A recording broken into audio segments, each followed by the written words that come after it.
Okay, sorry.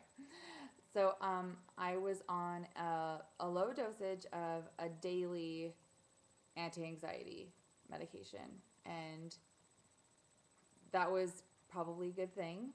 I'm guessing it was, and especially if you are a repeat bar taker, there's so much pressure. I know there's pressure on first timers, but if you're a repeater, you have this cloud over your head that you don't want to really admit is there, and that's a cloud that says, "Oh my God, can I really do this?"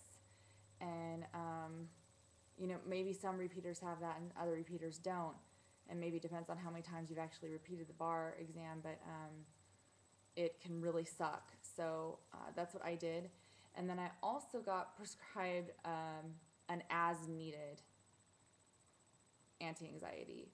So mine were Celexa, that was my daily, and just a very small amount, and the as-needed one was Ativan. And Ativan, if you haven't tried it, it's great. You're normal. It's like you're a normal person. You aren't completely wigging out over the bar. And I took half of an Ativan every morning of the bar. And when I sat down, it was such a different experience than the first two times, where I would read the essays, flip out. I wasn't thinking I was flipping out, but I was, because I thought, oh, this is just so different than all of my practice essays. No, it's not. You have to approach it the exact same way, in a cool, calm, very methodical way. And if you have test anxiety, you need to get that under control. You need to admit that you have it, and I urge you to get that under control. Talk to somebody about it and get something prescribed. And it's okay. It's okay to admit it and to do something about it. And I think that is it. So, in a nutshell, just to summarize. Again, I worked full time, and I passed the bar when I was studying for it, working full time. For the MBE, Strategies and Tactics, and PMBR's MBE combination course. I did not do the 33 questions every day in addition to that. Screw that, didn't have time.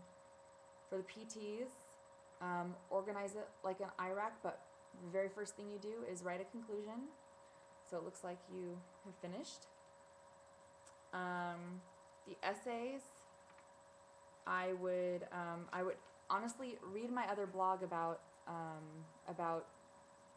the introduction to your moot court argument. It's helpful, because I actually talk about weaving the facts and the elements together in your introduction, but screw that, you should do that for every single sentence of your analysis. That's extremely, extremely important. I mean, and you have to know the law too, so go ahead, get a convisor.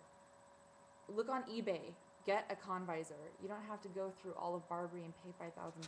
It's ridiculous. Flashcards for the ones that are really, really hard.